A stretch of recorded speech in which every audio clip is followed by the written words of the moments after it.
Привет, друзья! Вы слушаете подкаст Russian Easy Learning. С вами Аида и Франческо. Привет, Франческо! Как дела? Когда ты возвращаешься в Россию? Привет, Аида! У меня все прекрасно. Я пока не знаю, когда я вернусь в Россию, но по плану на следующей неделе я получу все документы для того, чтобы сделать визу. И в середине августа я уже буду в России. Россия для меня это уже второй дом, поэтому мне уже не терпится вернуться в Краснодар. Франческо, я надеюсь, что ты без проблем получишь визу и уже совсем скоро приедешь в Россию. Ну а в этом выпуске мы с тобой будем говорить о путешествиях. Я думаю, что все люди любят путешествовать. Расскажи о своих путешествиях. Где ты был?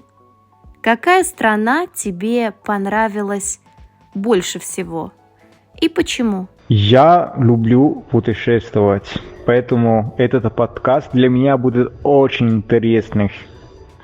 Я был в разных странах.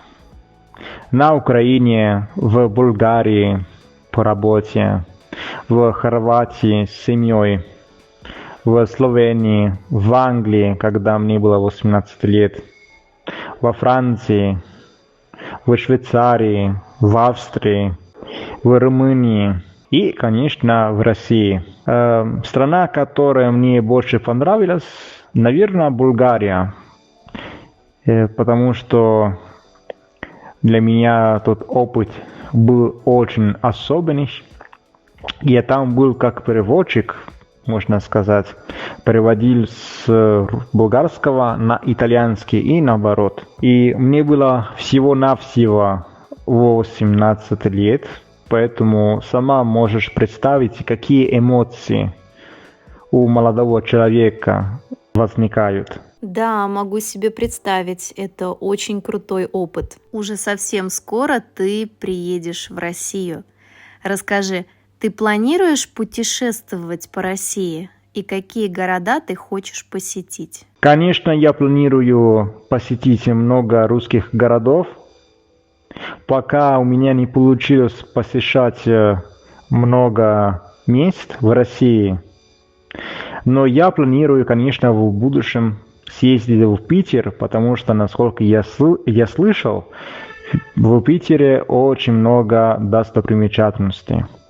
И там есть настоящая европейская атмосфера, которую можно ощутить в России только в этом городе. Поэтому мне будет очень любопытно увидеть это и ощутить это на своей коже. И увидеть это, конечно, своими глазами.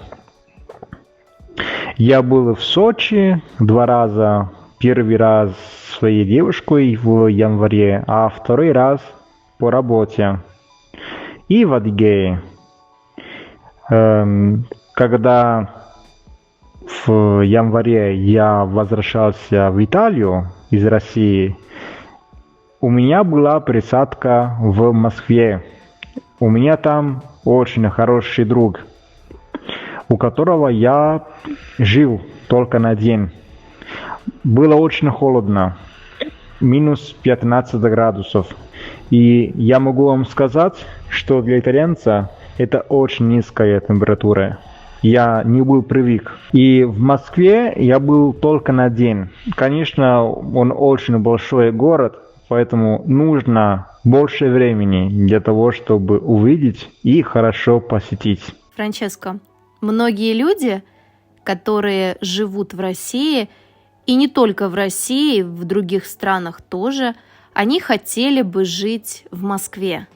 А ты хотел бы жить в Москве? Если честно, я бы не жил в Москве, потому что я предпочитаю более спокойные места, более спокойные города. Краснодар для меня идеальный город, который мне напоминает Турин. Он тоже большой город, конечно, не настолько большой, как Краснодар, как и другие города в России, но он достаточно спокойный. В жизни я научился, что никогда нельзя говорить «никогда». Поэтому я тебе не скажу, что я никогда не буду жить в Москве. Просто на данный момент могу сказать, что я не планирую жить в этом городе. И, конечно, предпочитаю спокойные места, спокойные города, как Краснодар. И в будущем, конечно, буду посещать больше городов. Знаешь, я тоже хочу жить в маленьком, спокойном, уютном городе. Да, сейчас я живу в Москве. Я переехала в Москву, чтобы учиться. Потом я закончила университет, нашла работу. И сейчас я понимаю, что я бы хотела жить в маленьком городе у моря. Мне очень нравится море. Друзья, спасибо, что дослушали этот выпуск до конца. Мы надеемся, что вам было интересно. Услышимся в следующем выпуске. Пока-пока. Спасибо всем. Надеюсь, что вы нашли полезные слова в этом подкасте и что вам все понравилось. Спасибо, Аида, еще раз за выбор таких интересных тем. И я уверен, что следующие темы будут для вас очень интересны. Хорошего дня. Чао.